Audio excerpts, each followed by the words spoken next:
ಆತ್ಮೀಯ ವಿದ್ಯಾರ್ಥಿ ಮಿತ್ರರೇ, ತಮಗೆಲ್ಲರಿಗೂ study time with Vivek YouTube ಚಾನಲ್ಗೆ ಆತ್ಮೀಯವಾದಂಥ ಸ್ವಾಗತ. ಮತ್ತು ವಿದ್ಯಾರ್ಥಿಗಳೇ, ಈಗಾಗಲೇ ನಾವು ವಾರ್ಷಿಕ ಪರೀಕ್ಷೆಯಲ್ಲಿ ರಾಸಾಯನಿಕ ಕ್ರಿಯೆಗಳು ಮತ್ತು ಸಮೀಕರಣಗಳ ಪಾಠ ಮತ್ತು ಆಮ್ಲ ಪ್ರತ್ಯಾಮ್ಲಗಳು ಮತ್ತು ಲವಣಗಳ ಪಾಠಕ್ಕೆ ಸಂಬಂಧಿಸಿದಂತೆ ವಾರ್ಷಿಕ ಪರೀಕ್ಷೆಯಲ್ಲಿ ಅನ್ವಯಿಕ ಪ್ರಶ್ನೆಗಳನ್ನು ಯಾವ ರೀತಿ ಕೇಳಬಹುದು ಅಂತಕ್ಕಂಥದ್ರ ವಿಡಿಯೋವನ್ನು ನಾವು ಮಾಡಿ ನಮ್ಮ ಚಾನಲ್ನಲ್ಲಿ ಅಪ್ಲೋಡ್ ಮಾಡಿದ್ದೀವಿ. ಸೊ ಅದೇ ರೀತಿಯಾಗಿ ಈ ಒಂದು ವಿಡಿಯೋದಲ್ಲಿ ನಾವು ಕಾರ್ಬನ್ ಮತ್ತು ಅದರ ಸಂಯುಕ್ತಗಳು ಪಾಠಕ್ಕೆ ಸಂಬಂಧಪಟ್ಟಂತೆ ವಾರ್ಷಿಕ ಪರೀಕ್ಷೆಯಲ್ಲಿ ಯಾವ ರೀತಿ ಅನ್ವಯಿಕ ಪ್ರಶ್ನೆಗಳನ್ನು ಕೇಳಬಹುದು ಅಂತಕ್ಕಂಥದ್ದನ್ನು ಈ ಒಂದು ವಿಡಿಯೋದಲ್ಲಿ ನೋಡ್ತಾ ಹೋಗೋಣ. ಯಾರು ನಮ್ಮ ಚಾನಲನ್ನು ಇನ್ನೂವರೆಗೂ ಸಬ್ಸ್ಕ್ರೈಬ್ ಮಾಡ್ಕೊಂಡಿಲ್ಲ, ಸಬ್ಸ್ಕ್ರೈಬ್ ಮಾಡ್ಕೊಳ್ಳಿ ಅಂತ ಹೇಳ್ತಾ ವಿಡಿಯೋನ ಆರಂಭ ಮಾಡ್ತಾ ಇದ್ದೇನೆ. ಸೊ ಮೊದಲಾಗಿ ಬಹುಮುಖ್ಯ ಪ್ರಶ್ನೆಗಳು. ಕಾರ್ಬನ್ ಸರಪಳಿಯ ಅಂತ್ಯದಲ್ಲಿ ಕ್ರಿಯಾಗುಂಪನ್ನು ಹೊಂದಿರುವ ಸಂಯುಕ್ತದ ಅಣುಸೂತ್ರ. ಹಾಗಾದರೆ ಆ ಸಂಯುಕ್ತ ಅಂತಕ್ಕಂಥದ್ದು CHO ಅಂತಕ್ಕಂತಹ ಒಂದು ಕ್ರಿಯಾಗುಂಪನ್ನು ನೀಡಲಾಗುತ್ತೆ. CHO.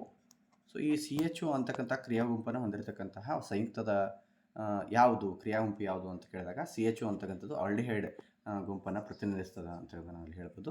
ಇನ್ನು ಸೈಕ್ಲೋಹೆಕ್ಸೇನ್ನಿಂದ 6 ಹೈಡ್ರೋಜನ್ಗಳನ್ನು ತೆಗೆದಾಗ ದೊರೆಯಬಹುದಾದ ಸಂಯುಕ್ತ ಯಾವುದು ಅಂತಕ್ಕಂಥದ್ದು. ಸೈಕ್ಲೋಹೆಕ್ಸೇನ್ನಿಂದ 6 ಹೈಡ್ರೋಜನನ್ನು ತೆಗೆದು ಸೊ ದ್ವಿಬಂಧಗಳನ್ನು ಅಳವಡಿಸಿದಾಗ 3 ದ್ವಿಬಂಧಗಳನ್ನು ಅಳವಡಿಸಿದಾಗ ಉಂಟಾಗತಕ್ಕಂತಹ ಸಂಯುಕ್ತ ಯಾವುದಂತಂದರೆ ಬೆಂಜಿನ್. ಇನ್ನು ಬ್ಯೂಟೇನ್ ಅಣುವಿನಲ್ಲಿರುವ ಒಟ್ಟು ಸಹವೆಲೆನ್ಸಿಯ ಬಂಧಗಳು ಎಷ್ಟು ಅಂತಕ್ಕಂಥದ್ದನ್ನು ನಾವು ನೋಡಿದಾಗ, ಸೊ ಬ್ಯೂಟೇನ್ ಅಣುವಿನಲ್ಲಿರುವ ಒಟ್ಟು ಸಹವೆಲೆನ್ಸಿಯ ಬಂಧಗಳ ಸಂಖ್ಯೆ 13 ಅಂತಕ್ಕಂಥದ್ದು. ಸೊ ಇದಕ್ಕೆ ಕಾರಣ ನೋಡ್ತಾ ಹೋದಂತೆ ನಾವು ಬ್ಯೂಟೇನ್ ಅಣುಸೂತ್ರವನ್ನು ಬರೆದಾಗ ಸೊ ಇಲ್ಲಿ ತಾವು ಗಮನಿಸ್ಬೋದು. ಸೊ ಈ ಎಲ್ಲ ಬಂಧಗಳನ್ನು ಲೆಕ್ಕಿಸಿದಾಗ ನಾವು ಬರ್ತಕ್ಕಂಥ ಉತ್ತರ ಎಷ್ಟಂತಂದರೆ 13. ಸೊ ಮುಂದಿನ ಒಂದು ಪ್ರಶ್ನೆ, 1 ಅಥವಾ 2 ಅಂಕದ ಪ್ರಶ್ನೆಗಳು. ಕಾರ್ಬನ್ ಧಾತು ಬೇರೆ ಧಾತುಗಳಿಗಿಂತ ಹೆಚ್ಚಿನ ಪ್ರಮಾಣದಲ್ಲಿ ಕೆಟ್ನೀಕರಣ ಗುಣವನ್ನು ತೋರ್ಪಡಿಸಲು ಕಾರಣವೇನು ಅಂತಕ್ಕಂಥ ಪ್ರಶ್ನೆಯನ್ನು ಕೇಳಿದಾಗ ಸೊ ಯಾವ ರೀತಿ ಉತ್ತರಿಸಬೇಕು ಅಂತಕ್ಕಂಥ ನೋಡೋಣ. ಕಾರ್ಬನ್ ಸಂಯುಕ್ತಗಳಲ್ಲಿ ಕಾರ್ಬನ್ ಬಂಧವು ಹೆಚ್ಚು ಪ್ರಬಲವಾಗಿರುವುದರಿಂದ ಕಾರ್ಬನ್ ಧಾತು ಬೇರೆ ಧಾತುಗಳಿಗಿಂತ ಹೆಚ್ಚಿನ ಪ್ರಮಾಣದಲ್ಲಿ ಕೆಟ್ನೀಕರಣ ಗುಣವನ್ನು ತೋರ್ಪಡಿಸುತ್ತದೆ ಅಂತ ಹೇಳ್ತೀವಿ. ಇನ್ನು ಕಾರ್ಬನ್ ಸಂಯುಕ್ತಗಳನ್ನು ಸಹವೆಲೆನ್ಸಿಯ ಸಂಯುಕ್ತಗಳೆಂದು ಕರೆಯಲು ಕಾರಣವೇನು ಅಂತಕ್ಕಂಥದ್ದು.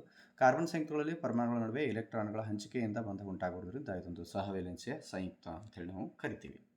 ಇನ್ನು ಈಥೀನ್ ಸುಲಭವಾಗಿ ಸಂಕಲನ ಕ್ರಿಯೆಗೆ ಒಳಪಡುತ್ತದೆ, ಆದರೆ ಈಥೇನ್ ಸಂಕಲನ ಕ್ರಿಯೆಗೆ ಒಳಪಡುವುದಿಲ್ಲ. ಏಕೆ ಅಂತಕ್ಕಂಥದ್ದು. ಈಥೀನ್ ಅಪರ್ಯಾಪ್ತ ಹೈಡ್ರೋಕಾರ್ಬನ್ ಆಗಿರುವುದರಿಂದ ಸುಲಭವಾಗಿ ಸಂಕಲನ ಕ್ರಿಯೆಗೆ ಒಳಪಡುತ್ತದೆ, ಆದರೆ ಈಥೇನ್ ಪರ್ಯಾಪ್ತ ಹೈಡ್ರೋಕಾರ್ಬನ್ ಆಗಿರುವುದರಿಂದ ಸಂಕಲನ ಕ್ರಿಯೆಗೆ ಒಳಪಡುವುದಿಲ್ಲ ಅಂತಕ್ಕಂಥದ್ದು. ಇನ್ನು ಎನ್ ಬ್ಯೂಟೇನ್ನ ಸಹವೆಲೆನ್ಸಿಯ ಬಂಧಗಳು ಎಷ್ಟು ಅಂತಕ್ಕಂಥದ್ದು. ಎನ್ ಬ್ಯೂಟೇನ್ನ ಸಹವೆಲೆನ್ಸಿಯ ಬಂಧಗಳ ಸಂಖ್ಯೆ 13, ಆಲ್ರೆಡಿ ನಾವು ಮೇಲೆ ನೋಡಿದ್ದೀವಿ. ಸೊ ಇನ್ನು ಮುಂದಿನದಾಗಿ, ಮೀಥೇನನ್ನು ದಹಿಸಿದಾಗ ಹೊಗೆರಹಿತ ನೀಲಿ ಜ್ವಾಲೆಯೊಂದಿಗೆ ಉರಿಯುತ್ತದೆ, ಆದರೆ ಕರ್ಪೂರವು ಹೊಗೆ ಸಹಿತ ಹಳದಿ ಜ್ವಾಲೆಯೊಂದಿಗೆ ಉರಿಯುತ್ತದೆ. ಈ ಹೇಳಿಕೆಯನ್ನು ಸಮರ್ಥಿಸಿ ಕಾರಣ ಏನು ಅಂತಕ್ಕಂಥದ್ದು. ಮೀಥೇನ್ ಅಲಿಫೆಟಿಕ್ ಹೈಡ್ರೋಕಾರ್ಬನ್ ಆಗಿದ್ದು ಪೂರ್ಣ ದಹನ ಕ್ರಿಯೆಗೆ ಒಳಪಡುವುದರಿಂದ ಅದು ಹೊಗೆರಹಿತವಾಗಿ ನೀಲಿ ಜ್ವಾಲೆಯೊಂದಿಗೆ ಉರಿಯುತ್ತದೆ, ಆದರೆ ಕರ್ಪೂರವು ಅರೋಮೆಟಿಕ್ ಹೈಡ್ರೋಕಾರ್ಬನ್ ಆಗಿರುವುದರಿಂದ ಅದು ಅಪೂರ್ಣ ದಹನದ ಕ್ರಿಯೆಗೆ ಒಳಪಡುವುದರಿಂದ ಅದು ಹೊಗೆ ಸಹಿತವಾಗಿ ಹಳದಿ ಜ್ವಾಲೆಯೊಂದಿಗೆ ಉರಿಯುತ್ತದೆ ಅಂತ. ಇನ್ನು ಅನಿಲ ರೂಪದ ಇಂಧನಗಳು ಜ್ವಾಲೆಯೊಂದಿಗೆ ದಹಿಸಲು ಕಾರಣವೇನು ಅಂತಕ್ಕಂಥದ್ದು. ಅನಿಲ ರೂಪದ ಇಂಧನಗಳು ಹೆಚ್ಚಿನ ಪ್ರಮಾಣದಲ್ಲಿ ಆವಿಶೀಲ ವಸ್ತುಗಳನ್ನು ಹೊಂದಿರುವುದರಿಂದ ಅವುಗಳು ಸುಲಭವಾಗಿ ಆವಿಕರಣ ಹೊಂದಿ ಜ್ವಾಲೆಯೊಂದಿಗೆ ಉರಿಯುತ್ತವೆ ಅಂತಕ್ಕಂಥದ್ದು. ಸೊ ಸಾಮಾನ್ಯವಾಗಿ ಕೊಬ್ಬುಗಳು ದೀರ್ಘ ಸಂಗ್ರಹ ಯೋಗ್ಯ ಕ್ಯಾಲೋ ಹೊಂದಿದ್ದರೂ ಸಹ ಅವುಗಳನ್ನು ಹೆಚ್ಚಾಗಿ ಅಡುಗೆಗೆ ಬಳಸುವುದು ಸೂಕ್ತವಲ್ಲ, ಕಾರಣ ಕೊಡಿ ಅಂತಕ್ಕಂಥದ್ದು. ಕೊಬ್ಬುಗಳು ಹೆಚ್ಚಿನ ಪ್ರಮಾಣದ ಪರ್ಯಾಪ್ತ ಹೈಡ್ರೋಕಾರ್ಬನ್ ಹೊಂದಿರುವುದರಿಂದ ಅವುಗಳು ಸುಲಭವಾಗಿ ಜೀರ್ಣಕ್ರಿಯೆಗೆ ಒಳಪಡುವುದಿಲ್ಲ ಅಂತಕ್ಕಂಥದ್ದು. ಇನ್ನು ಮುಂದಿನದಾಗಿ, ಸಾಮಾನ್ಯವಾಗಿ ಸಿರಪ್ಗಳ ತಯಾರಿಕೆಯಲ್ಲಿ ಸ್ವಲ್ಪ ಪ್ರಮಾಣದ ಇಥೈಲ್ ಆಲ್ಕೋಹಾಲನ್ನು ಅಥವಾ ಇಥೆನಾಲನ್ನು ಬಳಸಲು ಕಾರಣವೇನು ಅಂತಕ್ಕಂಥದ್ದು. ಇಥೈಲ್ ಆಲ್ಕೋಹಾಲ್ ದೇಹದ ಚಯಾಪಚಯ ಕ್ರಿಯೆಯ ವೇಗವನ್ನು ಹೆಚ್ಚಿಸುತ್ತದೆ ಮತ್ತು ನಿದ್ರೆಯ ಮಂಪರವನ್ನು ತರಿಸುವುದರಿಂದ ಇದನ್ನು ಔಷಧಗಳ ತಯಾರಿಕೆಯಲ್ಲಿ ಬಳಸುತ್ತಾರೆ ಅಂತ. ಇನ್ನು ದೇಹಕ್ಕೆ ಸ್ವಲ್ಪ ಪ್ರಮಾಣದ ಇಥೆನಾಲ್ ಅವಶ್ಯವಿದ್ದರೂ ಸಹ ಅತಿಯಾದ ಆಲ್ಕೋಹಾಲ್ ಸೇವನೆಯನ್ನು ವೈದ್ಯರು ಶಿಫಾರಸು ಮಾಡುವುದಿಲ್ಲ. ಏಕೆ ಅಂತಕ್ಕಂಥದ್ದು. ಅತಿಯಾದ ಇಥೆನಾಲ್ ಸೇವನೆಯಿಂದ ದೇಹದ ಚಯಾಪಚಯ ಕ್ರಿಯೆ ನಿಧಾನವಾಗುತ್ತದೆ ಮತ್ತು ಕೇಂದ್ರ ನರವ್ಯೂಹ ತನ್ನ ನಿಯಂತ್ರಣವನ್ನು ಕಳೆದುಕೊಳ್ಳುತ್ತದೆ, ಆಗ ಮನುಷ್ಯ ವಿಚಿತ್ರವಾಗಿ ವರ್ತಿಸುತ್ತಾನೆ ಅಂತಕ್ಕಂಥದ್ದು. ಸೊ ಮುಂದಿನ ಒಂದು ಪ್ರಶ್ನೆ ನೋಡ್ತಾ ಹೋಗೋಣ. ಅಸಿಟಿಕ್ ಆಮ್ಲವನ್ನು ಸೋಡಿಯಂ ಕಾರ್ಬೊನೇಟ್ ದ್ರಾವಣದೊಂದಿಗೆ ಬೆರೆಸಿ ಬಿಡುಗಡೆಯಾದ ಅನಿಲವನ್ನು ಸುಣ್ಣದ ತಿಳಿನೀರು ಮೂಲಕ ಹಾಯಿಸಿದಾಗ ತಿಳಿ ನೀರಿನ ಬಣ್ಣದಲ್ಲಿ ಯಾವ ಬದಲಾವಣೆ ಆಗುತ್ತದೆ ಮತ್ತು ಈ ರಾಸಾಯನಿಕ ಕ್ರಿಯೆಯನ್ನು ಬಿಡುಗಡೆಯಾಗುವ ಅನಿಲ ಯಾವುದು ಅಂತಕ್ಕಂಥದ್ದು. ಸುಣ್ಣದ ತಿಳಿ ನೀರು ಹಾಲಿನ ಬಿಳುಪು ಬಣ್ಣಕ್ಕೆ ತಿರುಗುತ್ತದೆ. ಈ ರಾಸಾಯನಿಕ ಕ್ರಿಯೆಯಲ್ಲಿ ಬಿಡುಗಡೆ ಆಗ್ತಕ್ಕಂಥ ಅನಿಲ ಇಂಗಾಲದ ಡೈಆಕ್ಸೈಡ್. ಸೊ ಮುಂದಿನದಾಗಿ, ಮಾರ್ಜಕಗಳು ಗಡಸು ನೀರು ಮತ್ತು ಮೆದುಳು ನೀರುಗಳು ಎರಡರಲ್ಲೂ ಉತ್ತಮ ಶುಚಿಕಾರಕ ಗುಣವನ್ನು ಹೊಂದಿರಲು ಕಾರಣವೇನು ಅಂತಕ್ಕಂಥದ್ದು. ಮಾರ್ಜಕಗಳು ಗಡಸು ನೀರಿನಲ್ಲಿರುವ ಕ್ಯಾಲ್ಸಿಯಂ ಮತ್ತು ಮ್ಯಾಗ್ನೀಷಿಯಂ ಅಯಾನುಗಳೊಂದಿಗೆ ಜಲ ವಿಲೀನಗೊಳ್ಳದ ಒತ್ತಡವನ್ನು ಉಂಟು ಮಾಡುವುದಿಲ್ಲ, ಆದ್ದರಿಂದ ಮಾರ್ಜಕಗಳು ಎರಡೂ ರೀತಿಯ ನೀರಿನೊಂದಿಗೆ ಉತ್ತಮವಾಗಿ ಸ್ವಚ್ಛಕಾರಿಗೆ ಕೆಲಸ ಮಾಡ್ತವೆ.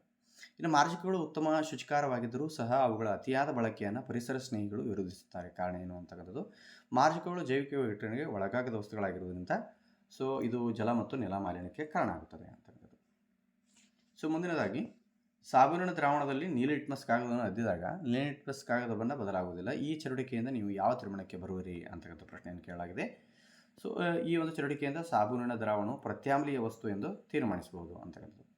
ಈಥೇನ್ ಮತ್ತು ಈಥೈನ್ ಸಂಯುಕ್ತಗಳಲ್ಲಿ ಸುಲಭವಾಗಿ ಆದೇಶನ ಕ್ರಿಯೆಗೆ ಒಳಪಡುವ ಸಂಯುಕ್ತ ಯಾವುದು ಮತ್ತು ಏಕೆ ಅಂತಕ್ಕಂಥದ್ದು. ಈಥೇನ್ ಒಂದು ಪರ್ಯಾಪ್ತ ಹೈಡ್ರೋಕಾರ್ಬನ್ ಆಗಿರುವುದರಿಂದ ಅದು ಸುಲಭವಾಗಿ ಆದೇಶನ ಕ್ರಿಯೆಗೆ ಒಳಪಡುತ್ತದೆ. ರಮೇಶ್ ಎಂಬ ವಿದ್ಯಾರ್ಥಿಗೆ ಕೆಂಪು ಇರುವೆ ಕಚ್ಚಿದಾಗ ಅವನು ಉರಿಯ ಅನುಭವವನ್ನು ಪಡೆಯುತ್ತಾನೆ. ಆದರೆ ಇರುವೆ ಕಚ್ಚಿದ ಜಾಗಕ್ಕೆ ಅಡುಗೆ ಸೋಡಾದ ಲೇಪನವನ್ನು ಲೇಪಿಸಿದಾಗ ನೋವು ಉಪಶಮನವಾಗಲು ಕಾರಣವೇನು ಅಂತಕ್ಕಂಥದ್ದು. ಕೆಂಪು ಇರುವೆ ಕಚ್ಚಿದಾಗ ಅದು ಮೆಥನೋಯಿಕ್ ಆಮ್ಲವನ್ನು ಬಿಡುಗಡೆ ಮಾಡುವುದರಿಂದ ಉರಿಯು ಅನುಭವ ಉಂಟಾಗುತ್ತದೆ. ಅಡುಗೆ ಸೋಡಾವು ಪ್ರತ್ಯಾಮ್ಲ ವಸ್ತುವಾಗಿದ್ದು ಅದು ಆಮ್ಲವನ್ನು ತಟಸ್ಥಗೊಳಿಸಲು ನೋವು ಶಮನವಾಗುತ್ತದೆ ಅಂತಕ್ಕಂಥದ್ದು. ಇನ್ನು ಮುಂದಿನದಾಗಿ 17ನೇ ಪ್ರಶ್ನೆ, ಬ್ಯೂಟೇನ್ನ ಮೊದಲ 3 ಅನುಕ್ರಮ ಸದಸ್ಯರುಗಳನ್ನು ಹೆಸರಿಸಿ ಅವುಗಳ ಅಣುಸೂತ್ರ ಬರೆಯಿರಿ ಅಂತಕ್ಕಂಥದ್ದು. ಆಮೇಲೆ ಬ್ಯೂಟೇನಿನ ಮೊದಲ 3 ಅನುಕ್ರಮ ಸದಸ್ಯಗಳೆಂದರೆ ಮೀಥೇನ್, ಈಥೇನ್ ಮತ್ತು ಪ್ರೊಪೇನ್. ಅವುಗಳ ಅಣುಸೂತ್ರಗಳು ಕ್ರಮವಾಗಿ CH4, C2H6 ಮತ್ತು C3H8. ಅನುಕ್ರಮ ಸದಸ್ಯಗಳ ನಡುವಿನ ವ್ಯತ್ಯಾಸ CH2 ಆಗಿದೆ. ಈ ಎಲ್ಲ ಸದಸ್ಯರುಗಳನ್ನು CnH2n+2 ಅಂತಕ್ಕಂಥ ಸಾಮಾನ್ಯ ಅಣುಸೂತ್ರದಿಂದ ಗುರುತಿಸಬಹುದು. ಆದ್ದರಿಂದ ಅವುಗಳನ್ನು ಅನುರೂಪ ಶ್ರೇಣಿಗಳು ಅಂತೇಳಿ ನಾವು ಕರೀಬಹುದು. ಇದು ಎಕ್ಸಾಮ್ದಲ್ಲಿ ಭಾಳಷ್ಟು ಇಂಪಾರ್ಟೆಂಟ್ ಆಗಿರ್ತಕ್ಕಂಥ ಪ್ರಶ್ನೆ ಆಗಿದೆ. ಇನ್ನು 18ನೇ ಪ್ರಶ್ನೆ, ಎ ಅಂತಕ್ಕಂತಹ ಸಂಯುಕ್ತವು C2H5OH ಅಣುಸೂತ್ರವನ್ನು ಹೊಂದಿದ್ದು ಆಮ್ಲೀಯ K2Cr2O7 ನೊಂದಿಗೆ ವರ್ತಿಸಿ ಬಿ ಆಮ್ಲೀಯ ಸಂಯುಕ್ತವನ್ನು ಉಂಟುಮಾಡುತ್ತದೆ. ಬಿಯು ಸಾರಯುಕ್ತ ಕ್ಷಾರದೊಂದಿಗೆ ವರ್ತಿಸಿ ಲವಣದೊಂದಿಗೆ ನೀರನ್ನು ಉಂಟು ಮಾಡುತ್ತದೆ. ಹಾಗಾದರೆ ಎ, ಬಿ ಮತ್ತು ಸಿಗಳನ್ನು ಗುರುತಿಸಿ ಮತ್ತು ಸಿಯಲ್ಲಿ ಉಂಟಾಗುವ ಕ್ರಿಯಾ ಸಮೀಕರಣವನ್ನು ಬರೆಯಿರಿ ಅಂತಕ್ಕಂಥದ್ದು. ಎ ಅಂತಕ್ಕಂಥ ಈಥೈಲ್ ಆಲ್ಕೋಹಾಲ್, ಬಿ ಅಂತಕ್ಕಂಥದ್ದು ಅಸಿಟಿಕ್ ಆಮ್ಲ ಮತ್ತು ಸಿ ಅಂತಕ್ಕಂಥದ್ದು ಈಥೈಲ್ ಅಸಿಟೇಟ್. ಸೊ ಸಮೀಕರಣ ನೋಡಿದಾಗ C2H5OH ಪ್ಲಸ್ CH3CaOH ಇದು K2Cr2O7 ನ ಉಪಸ್ಥಿತಿಯಲ್ಲಿ ವರ್ತಿಸಿದಾಗ CH3COO C2H5 ಪ್ಲಸ್ H2 ಆಗಿ ಪರಿವರ್ತನೆ ಆಗುತ್ತದೆ. ಸೊ ಮೊದಲು ವಿದ್ಯಾರ್ಥಿಗಳು, ಇಲ್ಲಿವರೆಗೆ ನಾವು ಕಾರ್ಬನ್ ಮತ್ತು ಅದರ ಸಂಯುಕ್ತಗಳು ಪಾಠಕ್ಕೆ ಸಂಬಂಧಪಟ್ಟಂತೆ ವಾರ್ಷಿಕ ಪರೀಕ್ಷೆಯಲ್ಲಿ ಯಾವ ರೀತಿ ಅನ್ವಯಿಕ ಪ್ರಶ್ನೆಗಳನ್ನು ಕೇಳಬಹುದು ಅಂತಕ್ಕಂಥದ್ರ ಬಗ್ಗೆ ಇಲ್ಲಿವರೆಗೆ ನಾವು ನೋಡಿದ್ವಿ. ಸೊ ಇದೇ ರೀತಿಯ ವಿಡಿಯೋ ಮತ್ತೆ ಮುಂದಿನ ಪಾಠಕ್ಕೆ ಸಂಬಂಧಿಸಿದಂತೆ ಯಾವ ರೀತಿ ಅನ್ವಯಿಕ ಪ್ರಶ್ನೆಗಳನ್ನು ಕೇಳಬಹುದು ಅಂತಕ್ಕಂಥದ್ದನ್ನು ಮುಂದಿನ ವಿಡಿಯೋದಲ್ಲಿ ನಾವು ಮತ್ತೆ ಭೇಟಿಯಾಗಿ ಮತ್ತೆ ಅದರ ಬಗ್ಗೆ ಚರ್ಚೆ ಮಾಡೋಣ. ಸೊ ಯಾರ್ಯಾರು ನಮ್ಮ ಚಾನಲನ್ನು ಇನ್ನೂವರೆಗೆ ಸಬ್ಸ್ಕ್ರೈಬ್ ಮಾಡ್ಕೊಳ್ಳಿ ಅಂತ ಹೇಳ್ತಾ, ನಿಮ್ಮ ಗೆಳೆಯರೊಂದಿಗೆ ಈ ಒಂದು ವಿಡಿಯೋನ ಶೇರ್ ಮಾಡಿ ಅಂತ ಹೇಳ್ತಾ ವಿಡಿಯೋನ ಇಲ್ಲಿಗೆ ಮುಕ್ತಾಯ ಮಾಡ್ತಾ ಇದ್ದೀನಿ. ಬಾಯ್.